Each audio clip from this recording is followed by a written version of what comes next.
우리가 읽은 이 마태복음 18장에서는 단순히 예수님께 제자들이 찾아와서 누가 큰 사람입니까? 라고 묻는 것으로 시작하고 있습니다. 똑같은 사건을 기록하고 있는 이 누가복음 9장에서는 제자들이 자기들끼리 누가 큰 사람이냐라는 논쟁이 있었다고 설명하고 있습니다. 여러분, 제자들은 왜 이런 논쟁을 펼쳤을까요? 그것에 대한 설명이 마가복음 10장에서 찾아볼 수 있습니다. 예수님에게 세베대의 두 아들인 야고보와 요한이 찾아와서 요청합니다. 예수님, 이제 예루살렘에 올라가시면 왕이 되실 텐데, 그때 왕이 되시면 우리 중에 한 명은 좌의정, 우리 중에 한 명은 우의정으로 세워주시기 바랍니다. 그러자 옆에 듣고 있던 제자들이 어떻게 했냐면 분개하였다라고 표현하고 있어요. 분개하였다. 화가 나죠. 화가 안 나겠습니까?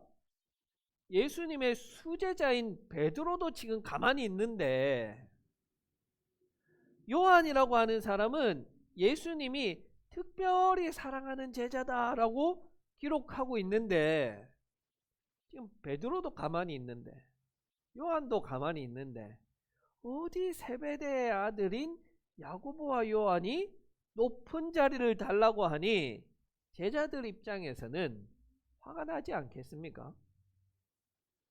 마치 얼마 전에 우리나라도 대통령 선거를 하지 않았습니까? 그래서 이제 대통령이 뽑혔고, 이 대통령을 보좌할 장관과 국무총리를 세우는 일들을 지금 국회에서 하고 있습니다.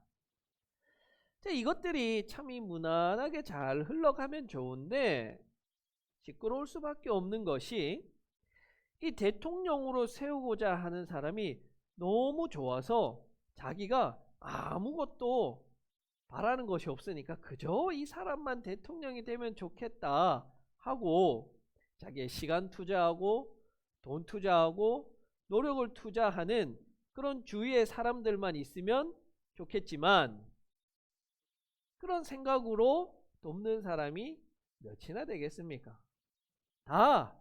이 사람을 대통령으로 세우면 나도 한 자리 할 수 있겠지, 나도 저 좋은 자리 한 자리 주겠지 하는 그런 기대감에서 자기가 돈도 내고 시간도 내고 노력도 투자하는 것 아니겠습니까? 그에 합당해서 만약에 비례적으로 자리를 잘 배정해 주면 좋은데, 누구는 이만큼 했는데 나는 뭐 저런 자리밖에 안 주네, 누구는 더 열심히 했는데 또 열심히 하지도 않았는데 더 높은 자리 주네, 한 것 이상으로 더 높은 자리 주네. 이렇게 되면 말썽이 일어나는 거예요. 분란이 일어나는 거예요. 화가 나는 거예요. 그러니까 제자들이요, 예수님께 와서 이렇게 이야기하는 겁니다. 예수님, 딱 정해주세요. 뭘? 기준을 달라는 거예요. 기준을. 예수님이 이제 곧 예루살렘에 행차하셔서 왕이 되실 건데, 그때 왕이 되시면 우리가 이제 한 자리 차지해야 되지 않겠습니까? 그러면 이제 예수님, 누가 더 높은 자리 갈지 누가 낮은 자리 갈지 기준을 정해 달라는 거예요. 기준을. 헌금 낸 기준으로 합니까? 아니면은 먼저 부른 제자 기준으로 합니까? 아니면은 더 예수님 마음을 알아준 제자 기준으로 높은 자리를 차지하겠습니까? 기준을 주십시오. 우리끼리 싸워봐야 답이 없으니까 예수님께 지금 답을 달라고 찾아오는 거예요. 그러자 예수님께서 이렇게 기준을 제시해 주시죠. 두 가지로 대답하십니다. 3절에서 너희가 돌이켜 어린이들과 같이 되지 않으면 절대로 하나님 나라 들어가지 못한다. 첫 번째 대답이고요. 두 번째 대답이 4절에서 어린이와 같이 자기를 낮추는 사람이 하나님 나라에서 큰 사람이다 라고 대답하세요. 예수님의 대답은요, 지금 제자들이 크게 착각하고 있다는 거예요. 뭘 착각하고 있느냐? 제자들의 질문은 자기들은 당연히 하나님 나라는 들어가는 것이고 그 하나님 나라 들어가서 자기들의 공로가 크니까 한 자리씩 맞는 것은 당연하다고 생각하고 있다는 거예요. 예수님께서 물으세요. 과연 그러냐? 정말 그래? 너희는 지금 천국에 당장 들어간다고 생각하는데 당연히 들어간다고 생각하는데 천만에 너희 천국 못 들어가. 너희 하나님 나라 못 들어가. 그렇게 이야기하시는 거예요. 아마 제자들은 이렇게 생각하지 않았을까요? 아니 예수님, 우리가 하나님 나라 못 들어가면 누가 들어갑니까? 누가? 마치 예수님께서 제자들에게 부자가 하나님 나라 들어가는 것은 낙타가 바늘구멍을 통과하는 것과 같다라고 했을 때 제자들이 뭐라고 대답했냐면요. 그러면 도대체 누가 천국에 들어갈 수 있습니까? 이렇게 대답해요. 마치 그 심정 아니겠어요? 예수님, 우리가 3년 동안이나 예수님 따라다녔고 예수님의 수제자고 예수님이 사랑하는 제자라는데 우리가 천국 못 들어가면 누가 들어갑니까? 우리가 예수님 나라 하나님 나라에서 한 자리 차지하지 않냐면 누가 장관하고 누가 우의정하고 누가 좌의정합니까? 그렇게 생각했던 거예요. 신앙생활 오래 한 사람들이요, 빠지기 그 쉬운 함정에 제자들이 지금 빠진 거예요. 뭐냐면요, 자기는 일단 천국 간다는 거예요. 자기는 일단 하나님 나라 들어가는 거는 당연하다는 거예요. 자기는 일단 하나님 나라의 자녀다, 하나님의 자녀다라고 생각하고 시작하는 거예요. 근데 예수님 말씀하세요. 아니다. 아니다. 그건 오만한 생각이다. 너는 지금 함정에 빠져 있다라고 예수님 말씀하세요. 특히 저처럼 어려서부터 신앙을 가진 모태 신앙인들, 어려서부터 교회 생활을 하여서 한 번도 교회를 떠나보지 않은 사람들은 당연히 내가 신앙을 떠나지 않았으니까 당연히 천국 간다, 당연히 하나님 나라 간다, 당연히 하나님 자녀다라고 생각하는 그런 함정에 쉽게 빠집니다. 일단 그거부터 못 박아놓고 거기서부터 시작하는 거예요. 내가 일단 하나님 나라 가는데 거기서 내 상급이 얼마나 클까? 천국에 으리으리한 황금과 같은 집이 나를 기다리고 있다. 그렇게 생각한다면요, 우리는 하나님을 대적하는 사탄이 파놓은 함정에 제대로 빠진 겁니다. 제자들은 왜 예수님을 그렇게 잘 따라다녔고 예수님으로부터 그 많은 가르침을 받았던 제자들은 왜 도대체 그런 함정에 빠지게 된 걸까요? 우리는 왜 그런 함정에 빠지는 걸까요? 그 함정에 빠지는 이유는요, 자기 자신을 너무 큰 사람으로 보고 있는 거예요. 자기를 크게 보는 거예요. 자신을 참 대단한 사람으로 여기기 때문에 그렇다는 거예요. 제자들의 질문을 한번 보세요. 누가 큽니까? 누가 1등입니까? 그 말은요, 다 잘했다는 거예요. 다 잘했다. 다 잘했는데 그 중에 누가 1등이냐는 거예요. 다 잘했는데 그 중에 누가 제일 잘했냐는 거예요. 수제자인 베드로부터 예수님으로부터 믿음이 부족하다고 책망을 받은 도마까지 누구 하나 예수님의 제자이면서 부족하다, 나는 모자란다, 그렇게 느끼는 사람은 한 명도 없다는 거예요. 일단 다 잘했으니까, 예수님이 왕이 되시기까지 3년 동안 수발 잘했으니까 한 자리 할 수 있다라고 생각하는 것 아니겠어요? 이게 악한 것들, 하나님을 대적하는 것들이 우리를 타락시키는 방법이라는 거예요. 그것은 뭐냐면 우리를 큰 자로 여긴다, 대단한 사람으로 여기게 만든다는 거예요. 내가 마치 뭐라도 된 것처럼, 혹은 내가 무엇이라도 할 수 있는 것과 같은 그런 사람이 된 것처럼 만드는 거예요. 이 악한 것들은요, 두 가지 방법으로 우리를 그렇게 함정에 빠뜨려요. 하나는 야, 너는 아무것도 못해. 너는 죄인이야. 너는 아무것도 아닌 존재야 라고 우리를 아무것도 아닌 존재로 만드는 한편, 조금 우리가 하나님의 자녀답다, 하나님의 백성답다 라는 그런 생각이 들게 되면, 야, 넌 대단한 존재야. 넌 하나님과 같은 존재야. 너는 정말로 대단한 존재야. 무엇이든지 할 수 있는 존재야. 그렇게 우리를 만들어버리고 속이고 오만하고 교만하게 만들어버린다는 거예요. 우리는 너무나 잘 알고 있습니다. 무엇을 알고 있냐면, 하나님이 창조하신 첫 번째 사람이 저지른 그 죄가 무엇입니까? 자기가 하나님과 같이 될 수 있다는 것, 자기가 하나님처럼 될 수 있다고 여긴 것 아닙니까? 자기를 대단한 존재로 여긴 거예요. 그 훌륭했던 왕 사울이 왜 버림을 받았습니까? 그가 처음 왕이 됐을 때는 어때요? 겸손했잖아요. 사람들이 그를 왕으로 세웠을 때 그가 짐짝 뒤에 가서 숨었잖아요.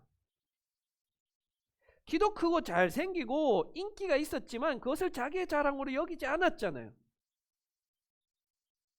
그런데 좀 전쟁에서 승리하고 백성들이 칭찬해주고 알아주니까 자신을 대단한 존재로 여기기 시작한 거예요. 그래서 제사장이 있었지만 자기가 직접 제사하고, 심지어 율법에서 그만 악한 영을 불러일으켜서 예언하게 하는 그런 율법보다 자신을 크게 여기는 그런 태도가 사울에게 있었던 거예요.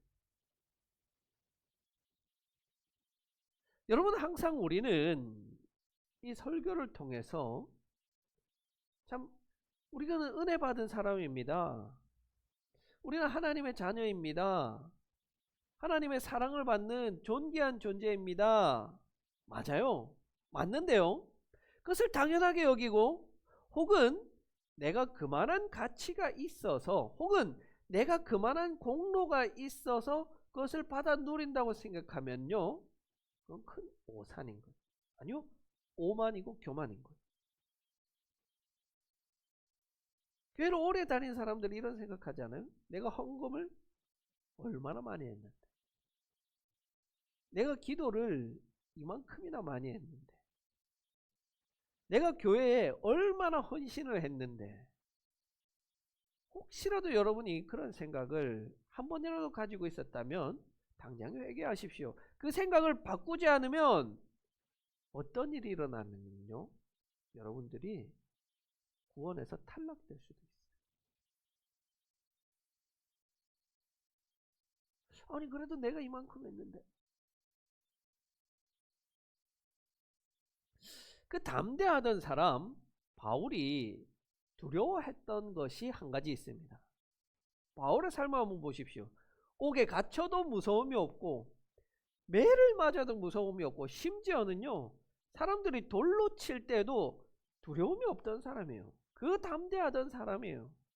그 담대하던 바울이 이렇게 고백합니다. 나는 내 몸을 쳐서 굴복시킵니다. 그것은 내가 남에게 복음을 전하고 나서 도리어 나 스스로는 버림을 받은, 누구로부터? 하나님으로부터 버림을 받은 가련한 신세가 되지 않으려는 것입니다. 개역 개정에서는요, 버림을 당할까 두려워함이로다. 바울도요, 구원에서 탈락될까봐 두려워했다는 거예요. 그런 바울조차도 두려워하는데, 내가 뭐 대단하다고 당연히 구원을 받아요? 내가 바울보다 더 잘한 무엇이 있다고 당연히 하나님 나라 간대요? 당연히 하나님 나라 가서 좋은 상급을 기대해요? 여러분, 우리가 착각하면 안 되는 건요, 하나님 나라 가는 것은 절대 쉬운 일이 아니에요. 우습게 여길 일이 아니에요. 그건 당연한 일이 아니에요. 나는 예수님을 믿습니다. 천만에요. 주여 주여 하는 자마다 다 하나님 나라 들어가는 것이 아니다라고 예수님 말씀하셨어요. 혹시 여러분들은 이 두려움을 가지고 살아가고 계십니까? 저도 종종 잊어버려요. 아, 하나님, 제가 개척해서 이 정도 고생하고 있는데 당연히 그럼 제가 천국 가야지. 당연히 하나님이 좀 인정해 주셔야지. 내가 예수 전한다고 이 길을 나서면서 내 그 찬란했던 내 그 황금빛으로 찬란했던 그 아름다운 내 장래 미래 다 포기하고 여유롭고 안락했던 그 삶 다 포기했는데, 그럼 나는 당연하지. 하나님, 내가 천국 가야지. 나한테 좋은 거 해줘야지. 천만에요, 여러분. 내가 나를 그렇게 대단한 존재로 여기고 있다면 안타깝게도 우리는 하나님 나라를 갈 수가 없어요. 그런 함정에 빠져 있는 제자들에게, 그런 함정에 빠져 있는 우리에게 예수님은 이렇게 말씀하세요. 너희가 돌이켜.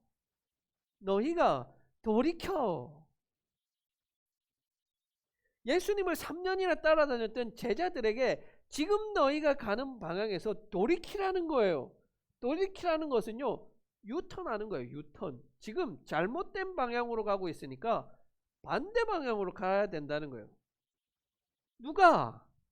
우리가 지금 유턴해야 된다는 거예요. 어디로요? 어린아이와 같은 모습으로 돌이켜야 한다는 거예요.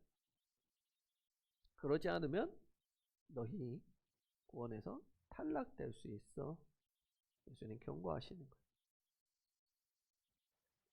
어린아이, 헬라어로는요 파이디온입니다. 파이디온.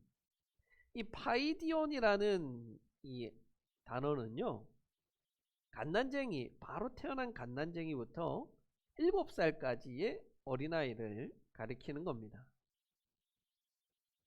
이 나이 때 아이들을 한번 생각해 보십시오. 조금 나이가 더 들은 초등학교 간 아이들을 가리키는 게 아니고요. 여러분 그 초등학교 간 아이들을 생각하시면요, 이 말씀을 이해할 수가 없어요. 요즘 아이들은 겸손하지가 않은데, 요즘 아이들은 막 어른도 다 잡아먹으려는데 어떻게 어린아이 같이 되지? 그게 아니에요. 7살 이하에 정말 이 아이들은 혼자서 아무것도 못하는 아이들을 가리키는 거예요. 이 아이들 한번 보세요. 이 아이들을 보면요, 어떤 일을 자기가 할 수 있대요. 내가 할래. 자기가 하려고요. 근데 그 일을 맡겨주면 어때요? 그걸 완전 망쳐버리거나 못하는 거예요. 제대로 할 수가 없잖아요. 그러면 이 아이들이 어떻게 말하면요, 엄마 해줘. 맡겨버리는 거예요. 여러분 신앙이 뭐라고 생각하세요? 신앙은요, 내가 할 수 있는데 내가 하지 않는 것이 신앙이에요. 신앙은 내가 할 수 있는데 하지 않고 하나님께, 하나님 해줘, 혹은 하나님 해주세요, 하나님이 하세요, 이게 신앙이에요. 내가 믿음이 있어서 막 산을 옮기고 바다를 가르고 기도하면 다 이루어지고, 이거 천만에요. 여러분 이건 신앙 아니에요. 그게 함정에 빠진 거예요. 신앙은요, 내가 하는 게 아니라 하나님께서 하시도록 나를 그냥 내어드리는 것이 신앙이에요. 왜? 여러분 내가 잘났으면 내가 하죠. 내가 다 해버리지. 뭐로 하나님께 맡겨드려요? 내가 하지. 그게 아니라니까요. 우리는 그렇게 대단한 존재가 아니에요. 그 착각에서 우리는 빠져나와야 합니다. 우리는 무엇과 같아야 해요? 따라합시다. 나는 애기다. 한 번 더 합시다. 나는 애기다. 우리는 애기가 돼야 되는 거예요. 애기. 하나님 해줘. 그럼 비록 내가 할 수 있어요. 신앙생활 우리가 오래 해서 어떻게 해야 되는지 다 알아요. 무엇이 선하고 무엇이 틀린 것인지, 어떻게 행동해야 하는지, 어떻게 하는지 다 알아요. 하지만 내가 안다고 해서 그렇게 하는 거 아니에요. 그렇게 해야지만 하나님이 내 아버지가 되는 거예요. 그리고 나는 하나님의 아이가 되는 거예요. 자녀가 되는 거예요. 여러분 내가 할 수 있다고 해서 내가 다 잘해버리고 하나님 뭐 있는지 없는지 상관하지 않으면 그 사람이 하나님과 무슨 상관이에요? 아무 상관이 없어요. 아무 관계가 아니에요. 그게 어떻게 부모와 자식 간의 관계예요? 남남이지. 내가 나 스스로를 크게 여기면 하나님은 나와 아무런 관계가 없는 존재가 되어버린 거예요. 그렇다면 그 사람은 예수님이 말씀하신 대로 진짜로 큰 사람이라고 이야기할 수가 없어요. 왜? 크다라는 판단은 누가 하냐면요, 하나님 나라에서 크다라는 그 판단, 그 기준은 누가 내리냐면요, 하나님이 하시잖아요. 하나님은요 그런 사람을 크다라고 이야기하지 않고 내가 너를 모른다라고 말해요. 너는 나와 상관이 없다라고 말씀하셔요. 그러면 어떻게 그 사람이 하나님께 큰 사람이 될 수 있어요? 어린아이와 같은 사람이. 우리가 하나님께 큰 사람이 된다는 것은요, 딱 하나밖에 없어요. 딱 하나. 그것은 하나님의 자녀이기 때문에 큰 사람인 거예요. 하나님의 자녀이기 때문에. 다른 이유는 아무것도 없어요. 내가 헌금을 많이 해서 큰 사람? 아니죠. 내가 매주 예배를 잘 들어서 큰 사람? 아니에요. 내가 헌신을 많이 해서 큰 사람? 절대 아니에요. 천만에요. 하나님께서 그저 우리를 자녀 삼아 주셨기 때문에 내가 하나님 앞에서 인정받는 그런 사람이 되는 것이지, 내가 하나님을 아버지, 내가 하나님을 아빠 이렇게 부르니까 그나마 내가 어깨 당당히 펴고 살 수 있는 하나님의 자녀로 사는 거지. 여러분, 우리가 뭐 큰 사람이에요? 우리가 뭐 대단한 사람이에요? 여러분, 개척한 게 대수예요? 여러분들이 개척교회 섬기는 게 뭐 대단한 일이에요? 아니에요. 아니에요. 제가 설교를 준비해야 되는데, 월요일부터 설교를 준비하는데 이 본문이 저한테 안 들어오는 거예요. 제가 이렇게 딱 은혜가 돼야 되는데 이해도 잘 안 되고. 아니, 어린아이와 같다? 요즘 어린아이들은 막 너무 막 네 가지가 없는데 뭐 다 기어오르는데 어떻게 하지? 근데 또 하나님께서 또 길을 열어주시잖아요. 저는요, 여러분, 매주 이런 경험을 하며 살아요. 부럽죠? 여러분들도 이런 경험을 하면서 사셔야 돼요. 그래서 저는 하나님 참 나를 좋아하시는구나. 나를 사랑하시는구나. 여러분들은 저보다 하나님이 더 많이 사랑하는데 그걸 못 느끼는 게 저는 안타까워요. 좀 느끼면서 살아요. 자, 그만둔 학원에서 차량 선생님들이 코로나가 걸려가지고 좀 하루 이틀 나와서 좀 도와주세요 해가지고 지난주에 오랜만에 또 운전을 하게 됐어요. 첫 타임에 이제 아이들 태우러 초등학교에 갔는데 3명이 탔는데 남자아이 2이가 먼저 타서 앞자리에 앉으니까 여자아이 1명이 그 앞자리에 못 앉게 된 거예요. 그러니까 대본에 딱 인상을 쓰면서 나는 왜 맨날 뒷자리에 앉는데, 그러면서 안 앉고 딱 서 있는 거예요. 근데 어떻게 해요? 빨리 이제 또 다음 애들 태우러 가야 되는데 안 앉고 그냥 이렇게 서 있는 거예요. 그 뒤에 자리 있으니까 앉아라 이렇게 탁 째려보더라고. 앉으라고. 그러니까 이 아이가 이렇게 말하는 거예요. 왜 대꾸를 그런 식으로 하는데요?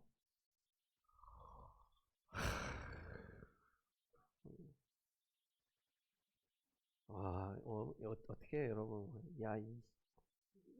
나오는데 참았어요. 제가 요즘에 그나마 예수님 만나고 좀 훈련을 많이 해서 좀 참았습니다. 제가 뭔 영화를 보겠다고 그 7살짜리 애랑 이러고 있으니까 막 요즘 말로 하면 현타가 오더라고요. 현타. 그리고 이제 어째 이제 앉히고 이제 다음 애를 태우러 갔는데요. 이 아이가 이제 저를 보니까 인사를 하는데, 아저씨 오랜만이에요. 그동안 왜 안 오셨어요? 안녕하세요 하고 딱 인사를 하는데요. 얼마나 이뻐요. 그 마음이 싹 녹는데요. 야, 앞에 이 아이는요, 저하고 같은 급으로 자기를 생각하는 거예요. 그러니까 저한테 말대꾸를 왜 그렇게 하는데요? 그렇잖아요. 말대꾸라는 게 같은 급으로 생각하니까 그런 거예요. 그에 반해서 뒤에 아이는 저에게 먼저 인사하고, 그걸 그렇게 하는 것은 저를 어른으로서 대우해주고 인정해주고 공경하겠다는 거 아니겠어요? 마찬가지로 여러분, 우리가 자신을 크게 여기면요, 하나님과는 상관없는 사람이 되는 거예요. 그에 반해서 나의 자금, 나의 무가치감, 나의 연약함을 인정하고 하나님을 아버지, 아빠 이렇게 부를 때 하나님은 나의 부모가 되고 나는 하나님의 자녀가 되는 거예요. 그리고 하나님께서는 그런 하나님의 자녀들을 결코 하찮다거나 귀찮다거나 내버려 두시 아니하시고 하나님께서 그 자녀들은 들어서 사용하시는 거예요. 그래서 하나님께서는 이렇게 자신을 낮추는 이들을 영접하는 것이 어떤 것이냐? 하나님을 영접하는 것이다 라고 오늘 5절에서 말씀합니다. 그게 그 뜻이에요, 여러분. 자신을 낮추는 이들은 어떤 이들이냐? 하나님의 권세를 입는 것이에요. 해달라고 기도하고, 또 여러분 우리는 하나님을 아빠라고 부르는 그 권세를 우리가 입으면서 살아가는 겁니다. 여러분 우리가 이제 앞으로 세상에 나가서 또 살아가게 될 텐데 우리를 어떻게 해서든 간에 우리는 아기가 돼야 돼. 어린아이가 돼야 돼. 신앙이라는 것은 내가 결코 하는 것이 아니라 하나님이 하는 것이다 라는 것을 여러분들이 반드시 기억하셔야 됩니다. 내가 하려고 할 때는요, 내가 커질 수밖에 없어요. 내가. 신앙은요, 내가 아니에요. 신앙은 하나님 하시는 것이 우리의 신앙인의 자세인 거예요. 지금까지 여러분이 어떻게 살아오셨든지 간에, 지금까지 여러분들의 마음에 어떤 마음으로 신앙생활 해오셨든 간에, 이제는 마음을 돌이켜서 하나님이 내 삶 가운데 일하시는, 하나님을 나의 진정한 아버지로, 부모로 여기고 나는 그분의 어린 자녀, 어린 아이로 생각하며 우리의 삶 속에서 하나님의 일하심을 드러낼 수 있는 하나님의 백성들이 되기를 간절히 기원합니다.